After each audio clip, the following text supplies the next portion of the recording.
I was at a dinner party a few weeks ago watching a woman who seemed to be the very definition of connected. She was the life of the room, glass of wine in hand, laughing at every joke, surrounded by a tight-knit circle of friends who clearly adored her. From the outside, she was the polar opposite of the lonely person we're told to worry about in modern society. But as the night wore on, I noticed something strange. Her shoulders never dropped. Every time she spoke, it was as if she were playing a high-stakes game of chess, carefully weighing each word before letting it go. When the room erupted in this genuine, messy roar of laughter, hers came a split second late, a bit too rhythmic, a bit too mechanical. Later, while we were clearing plates in the kitchen, she leaned over and sighed, "I don't know why, but I just feel so incredibly lonely lately." It was a jarring thing to hear in a house full of people who loved her. But as I watched her reflexively check her phone for the 10th time in 5 minutes, it just clicked. She wasn't suffering from a lack of company. She was suffering from something much quieter, far deeper, and infinitely more exhausting. We are constantly told that loneliness is the great modern plague, an external problem solved by getting out more or building community. We treat it like a void that needs to be filled with more faces and more voices. But for this woman, and for so many of us, more people weren't the cure. In fact, they were part of the weight. What if the hollow feeling in your chest has nothing to do with being alone? What if the real poison isn't the absence of others, but a specific invisible state where your body refuses to believe it's safe even when you're being held? There is a hidden tension that wears down the nervous system and burns out the soul, and it thrives in the gap between being surrounded and being secure. It's the reason you can have 1,000 followers and a partner in your bed and yet still feel like you're standing on a ledge waiting for the wind to change. And that story, that image of the chronically alert person in a safe room, it perfectly frames the mission of this deep dive. We are tackling chronic emotional insecurity, what the literature calls affective insecurity, and really digging into the physiological and relational cost of living in a constant state of hypervigilance. That tension you described, the constant high-stakes emotional performance. That's exactly what we have to unpack. We're exploring this invisible war that just consumes the soul's energy. To truly understand why you can be surrounded and still feel fundamentally unsafe, we need to focus on 3 critical areas. First, the body, the nervous system's fight for survival. Second, the mind's developmental blueprint, this idea of conditional worth. And finally, how that internal tension corrupts our understanding of passion versus true safety in our adult relationships. Okay, let's start with that first part, the immediate confusion that plagues so many people. We mix up external solitude with internal insecurity. When you tell a therapist, "I feel lonely," you might actually mean something much more profound, something neurological. That is the foundational point. It's so crucial. Solitude is simply an external kind of geographic state. It just means you are physically alone. Right. Affective insecurity, however, is an internal physiological state. It's a fundamental, deeply held belief by your nervous system that safety is not guaranteed. So you can be alone and feel great. Absolutely. You can be alone and deeply resourced, enjoying solitude. But you can also be in a room full of people, or even in the arms of a loving partner, and your body can still be screaming, "Danger!" You are exposed. And this brings us to one of the most powerful and honestly often frustrating realizations in this whole field. The body knows first. The body is the primary arbiter of safety. Security is not some rational conclusion the prefrontal cortex arrives at. It's a physiological permission slip that the body issues. So it's not about what your partner promises you. No. The true indicator of effective security isn't what your mind tells you or what your partner promises. It's what your body stops doing. It stops doing. Yes. When the body remains chronically contracted, holding its breath or bracing for impact, the system has already responded to a perceived threat. It completely overrides any attempt the cognitive mind makes to rationalize safety. The body is running entirely on emotional and physiological memory. So what are the daily tangible costs of this memory running constantly? If I'm stuck in this state, how does it manifest beyond just, feeling stressed? Oh, the manifestations are concrete and they are absolutely exhausting. We see chronic relational fatigue. That feeling after a party where you just need to be alone for 3 days. Exactly. The exhaustion that hits after you spend time with people, not because they are bad, but because you spent the whole interaction managing yourself. There's also difficulty relaxing, even in moments of genuine intimacy. There's a pervasive, low-level need for control over interactions. And this sour fear of saying or doing the wrong thing, the French called de travers, this isn't just anxiety. It's the daily energy-draining work of keeping the system on permanent standby. Okay, so let's go deep on that permanent standby state. We're talking about the traumatized nervous system, right? Autonomic nervous system, or ANS, dysregulation.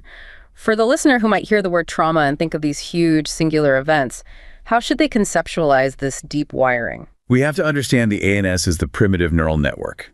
It's our security operating system, really, inherited from our ancestors. The old lizard brain. That's a good way to put it. It's primarily centered in the limbic system, which houses the emotional centers, and the hypothalamic pituitary adrenal axis, the HPA axis. Which is the body's emergency manager. The body's centralized alarm clock and emergency manager. Perfect. And when this ancient system detects any threat, and crucially, the system registers emotional threat like potential abandonment or rejection identically to a physical threat, it is automatically triggered. Wait, so hang on. You're saying the same neurological response I would have if a car suddenly swerved toward me is activated if my partner doesn't text me back quickly enough? Physiologically, yes. When that threat alarm sounds, the HPA axis floods the system with cortisol and adrenaline. And the most significant consequence is that survival overrides cognition. The thinking part of the brain just shuts down? It's taken offline, or severely limited. The prefrontal cortex, the part responsible for logical thinking, impulse control, complex problem solving, is basically sidelined.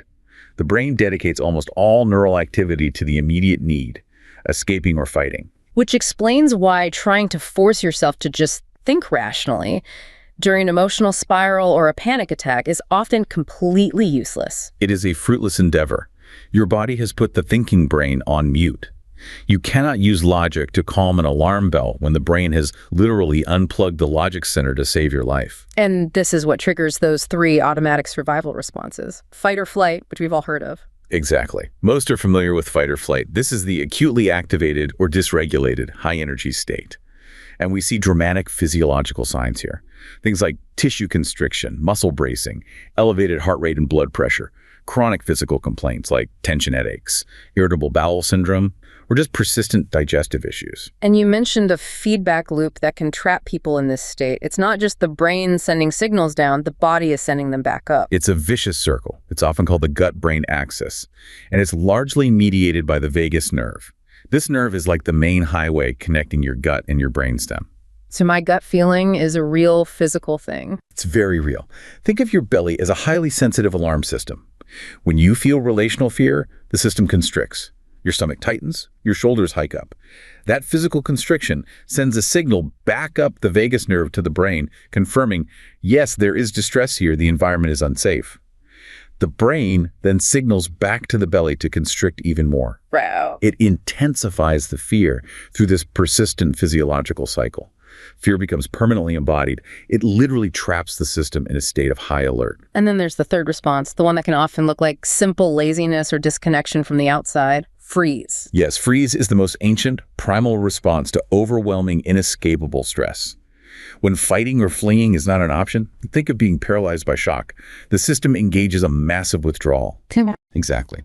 This leads to physical and emotional numbness, dissociation, that feeling of checking out. This state can become habitually activated, resulting in people feeling perpetually unmotivated, distant, depressed, or just chronically not fully present in their own lives.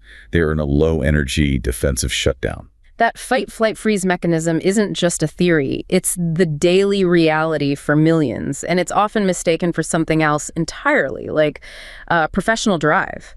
I came across the story of a man named Kenji, a senior software architect in Tokyo. Ah, Kenji, a perfect illustration. His life looked immensely successful on paper, but internally, he described it as a constant internal battlefield. Even in the safety of his own apartment, his heart would race, and his shoulders were perpetually hiked up toward his ears. A classic sign of chronic hypervigilance. Right. He wrote about how his body seemed to be stuck in a survival mode, inherited from years of punishing deadlines, and a cultural expectation that equates rest with weakness. It's haunting, this idea that hustle culture essentially weaponizes our autonomic nervous system against us. We mistake this pathological alertness for peak productivity. Kenji's situation perfectly illustrates the physiological prison. That chronic contraction, the perpetually hiked shoulders, that's his body holding the energetic memory of overwhelming stress. It's often a series of small, cumulative misattunements or ongoing marginalization, what we might call small t trauma, that leaves the nervous system stuck. The system reached a level of activation or withdrawal that it could no longer settle from on its own. So if we look at the core concept here, trauma isn't simply the event itself, like a car accident or a specific childhood incident. No, absolutely not. The trauma is not the event. Yeah. Trauma is defined as a nervous system stuck at the high level of activation it reached when it was originally overwhelmed. It's a system that's unable to discharge that excess energy and return to a grounded sense of safety spontaneously. So the fear or the rage isn't just a memory. It's a physiological state that is perpetually running in the background, consuming all of your resources. That distinction between the event and the stuck reaction is so crucial. Okay, so now let's transition from the body's mechanics to the developmental blueprint that led to that system being so easily triggered in the first place. Why do so many adults default to permanent alert? The answer, almost always, lies in early attachment. Many people live in this state because they learned very young that their survival, their acceptance, their very right to exist depended not on being authentic, but on relational competence. Relational competence. What does that mean exactly? They learned they had to not disturb, and critically, they had to understand before being understood. Their job was to manage the emotional state of the adults around them. And this points squarely back to conditional attachment in childhood, where the basic need for love was, in a way, transactional. That's right. The relational system adapts by never relaxing. Affective insecurity is the direct result of conditional love, where parental regard, their attention, their affection, their approval, was hinged on the child expressing or suppressing specific emotions or behaviors. This mechanism is incredibly predictive of maladaptive emotion regulation and severe difficulties with intimacy capacity in adulthood. Let's break down that concept, conditional regard or PCR, because it's much more complex than just parents being overtly mean. It's often subtle, and it's often rooted in the parent's own anxiety, isn't it? It is deeply nuanced, and we have to look at two distinct and equally harmful categories of conditional regard. The first, and the most obvious one, is suppression-oriented PCR. Okay. This is when parents implicitly or explicitly encourage the suppression of negative emotions. The classic example is, stop crying or I'll give you something to cry about. Or the parent who just shuts down and walks away if a child expresses sadness or anger. Precisely. The message is, your negative feelings are an inconvenience to me. And the adult outcome of that. This teaches the child suppressive regulation. They learn to cover up, ignore, or push down their negative feelings. As adults, they struggle profoundly with emotional intimacy, specifically with disclosing vulnerability or negative emotions to a romantic partner. Because they equate sharing distress with rejection. Exactly. If I show you this part of me, you will leave. Then there's the second type, which is the paradox.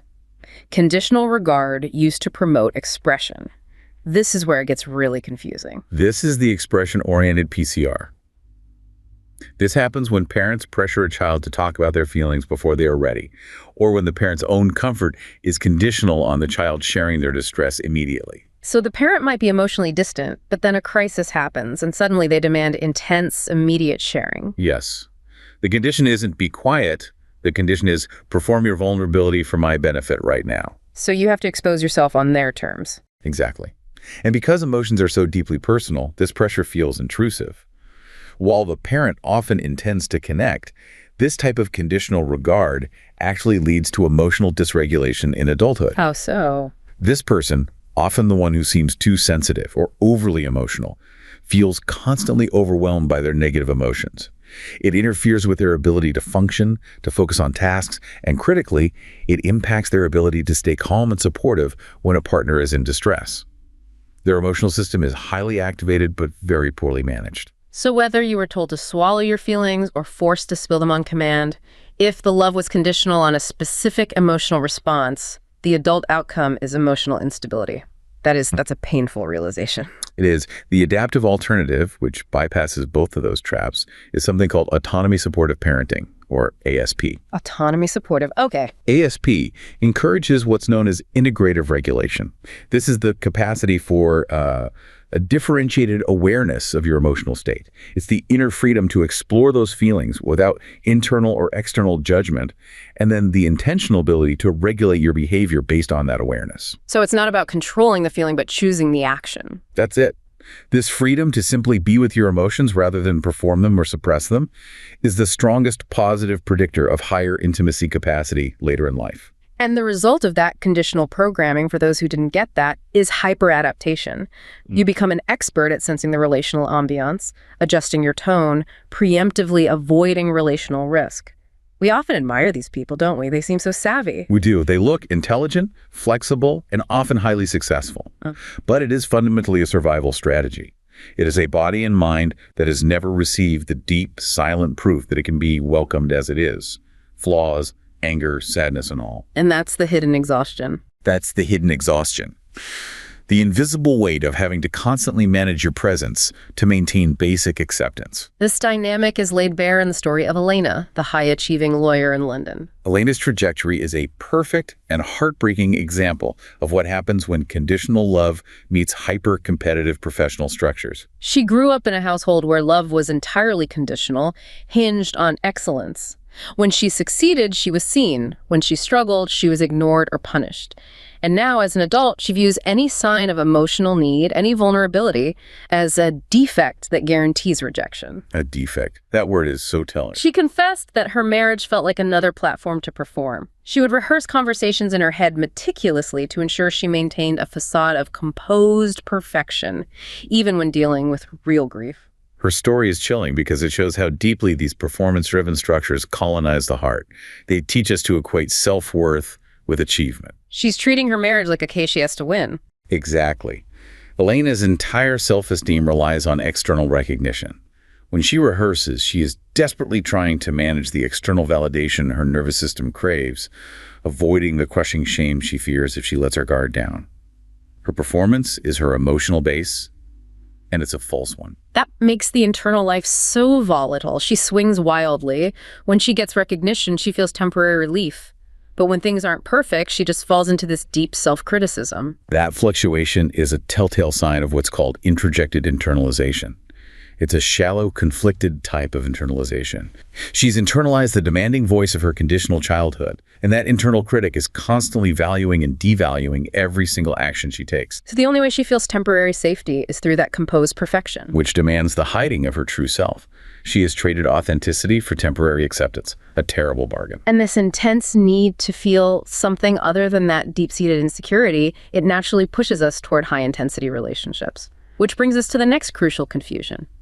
Mistaking intensity for safety. This is perhaps the most destructive relational confusion rooted in affective insecurity. Many people are powerfully drawn to high-intensity relationships.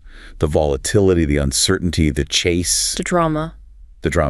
Because that dramatic emotional activation temporarily drowns out the quiet, chronic hum of old insecurity. They confuse that turbulence with passion. But what they're actually experiencing is limerence, not genuine love. So let's be precise. What differentiates limerence from secure, enduring love? Limerence, a term first defined by the psychologist Dorothy Tenoff, is characterized by a profound, overwhelming infatuation.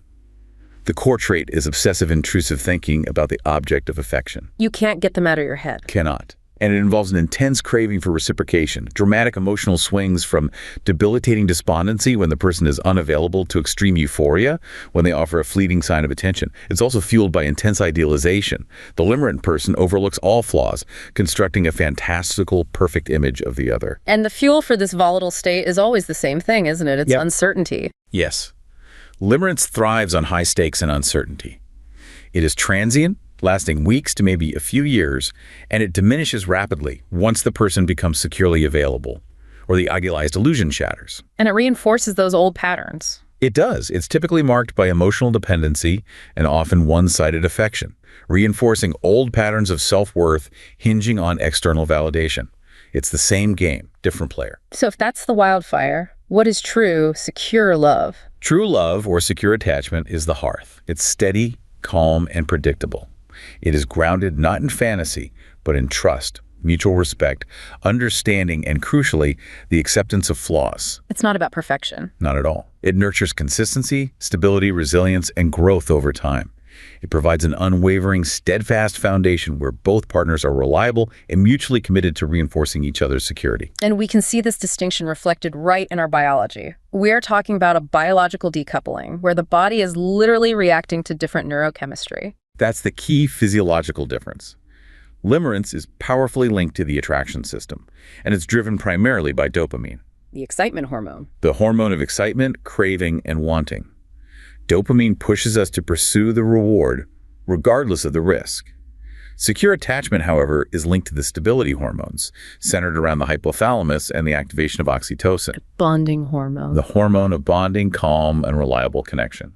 So when a person with affective insecurity chases that dopamine high, they are literally confusing the feeling of chase and risk with the feeling of being loved. Absolutely. The secure bond feels different. When someone is securely attached, their brain shows greater activation in the reward regions, like the ventral striatum, specifically in response to partner cues. This indicates that the secure bond itself is recognized by the body as an inherent resource for healthy stress coping. Limerence is acute stress. Secure love is a reliable buffer against stress. I remember the story of Sarah, who called her marriage boring, but then realized it was the most profound safety she'd ever known. Sarah's journey is so common. For years, she was addicted to what she called lightning bolt love. These turbulent, dramatic romances filled with grand gestures and devastating volatility. She thought the butterflies were a good thing. She associated the butterflies, which were really adrenaline and anxiety, with passion. Then she met David, who was consistent, calm, and utterly predictable. And initially, her system rejected that stability. It didn't feel right to her. It did not. Her conditioned nervous system interpreted his consistency as a lack of chemistry, a lack of spark. It took time and conscious effort for her to realize that the absence of anxiety wasn't boredom, it was peace. So she had to retrain her nervous system. She did.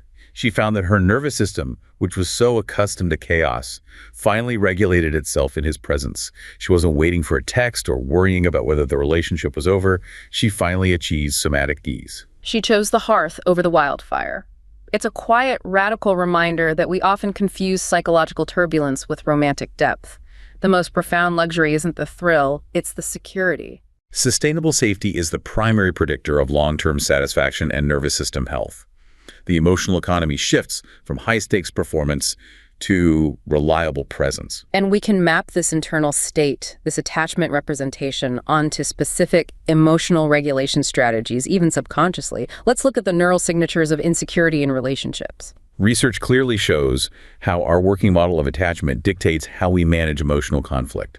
Let's start with the ideal: secure attachment. The secure individual. These individuals display adaptive, integrative emotion regulation. They show greater emotional access and coherence. Coherence meaning what they say matches how they say it. Precisely. Their verbal content and their vocal tone align perfectly, even when discussing difficult experiences. They don't minimize or amplify distress. They process it and reorganize it coherently. And they experience the bond itself as a resource, which is why they report lower feelings of loneliness, even when physically alone. Okay, now what about the insecure dismissing attachment? The avoidant types who withdraw under pressure. The dismissing strategy is fascinating because it's a performative detachment. They attempt to deactivate emotional stress on the surface, minimizing the experience. They'll say things like, "It wasn't a big deal." Inside. Physiologically, however, they remain stressed. They employ these internal defense strategies to suppress the stressor. They display less complex facial movement and often have reduced heart rate reactivity during conflict resolution tasks. So they look calm, but internally, the alarm bells are ringing just as loud as anyone else's. Exactly. They are using profound mental effort to keep the lid on, to withdraw attention from the threat. Neuroimaging studies have even shown elevated activity in the right frontal brain regions of dismissing individuals, which is highly congruent with a disposition toward withdrawal strategies. They are actively mobilizing to avoid engagement. That is exhausting work. And then we have the opposite end of the spectrum, insecure preoccupied attachment, the anxious or clinging type. The preoccupied strategy is the opposite: hyper-activation. They upregulate and display their unpleasant emotions, often presenting as highly needy or clingy. They are interpersonally overengaged, and their emotion regulation is characterized by an amplification of stressful emotions. So they're turning the volume up. All the way up. During conflict, studies show they exhibit a statistically higher heart rate compared to secure or dismissing types, indicating a massive behavioral activation in response to attachment-related stress. They use the emotional display itself as a strategy to draw the partner in and regulate their system externally. Whether you are withdrawing internally or hyperactivating externally, carrying this internal threat state is metabolically costly. We need to talk about the profound, long-term physical cost of this defensive living. We shift now to the acceleration of aging. Chronic defensive autonomic disposition, that constant survival mode, is profoundly costly to the body, and it accelerates physical deterioration. This cumulative cost is captured under the term allostatic load. Allostatic load, how does that manifest in practical terms? Allostatic load refers to the cumulative wear and tear on the body's systems that results from a chronic physiological reaction to perceived or actual threat. When the body constantly floods the system with cortisol, when tissues are chronically constricted, when blood pressure is elevated, all those mechanisms designed for short-term survival. They become engines of long-term decay. That's a perfect way to put it. The body simply isn't designed to maintain that mobilized state indefinitely. And what are the markers that researchers point to linking chronic stress to accelerated aging? The outcomes are severe. Chronic mobilization or withdrawal states, similar to those seen in PTSD, are linked to a decreased age of onset for cognitive decline, dementia, and early disability. We see a dramatically higher likelihood of cardiovascular disease, diabetes, and chronic hypertension. And crucially, there is a measurable reduction in heart rate variability, or HRV. This is a physiological indicator of low vagal tone. Reduced HRV correlates strongly with increased mortality risk. So, if I understand correctly, the lack of modulation, the inability of the vagus nerve to smoothly adjust the system between rest and activation, is literally a signature of physical decay. It is the central thread connecting emotional trauma to physical decay. High vagal tone allows the body to be flexible, to shift smoothly between sympathetic mobilization, action, and parasympathetic rest and restoration. When you are perpetually stuck in fight, flight, or freeze, that compromise in modulation impairs everything from immune function to cardiovascular behavior. The chronic elevation of stress hormones puts the body in a constant inflammatory state. And this internal state, it inevitably bleeds out and damages the very social fabric we rely on. It creates a vicious cycle of isolation. Indeed. The defensive disposition, which can manifest as irritability, hostility, or chronic anger, actively sabotages the quality of social interactions. If your system is constantly expecting betrayal or threat, every interaction becomes a potential minefield leading to guardedness and poor communication. And this hostility then actively breeds loneliness. Yes, hostility, a trait associated with exaggerated autonomic reactivity to stress, is strongly linked to loneliness. And loneliness itself feeds back into the physiological stress system.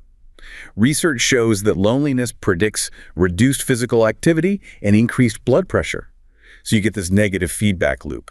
Defensive posture leads to poor connection, which causes increased isolation, which raises stress hormones, which further compromises the ability to socially engage. And the person just retreats further and further into a closed state, Unable to register safety cues even when they are present. We've established that the body is the problem, but also the solution. We can't just talk ourselves out of a dysregulated state because the intense emotions have hijacked the reasoning center. So how does someone begin the process of shifting a system that has been running on high alert for decades? Since the intense emotions reside in the body and the primitive brain, the solution must approach the emotional and autonomic nervous system directly.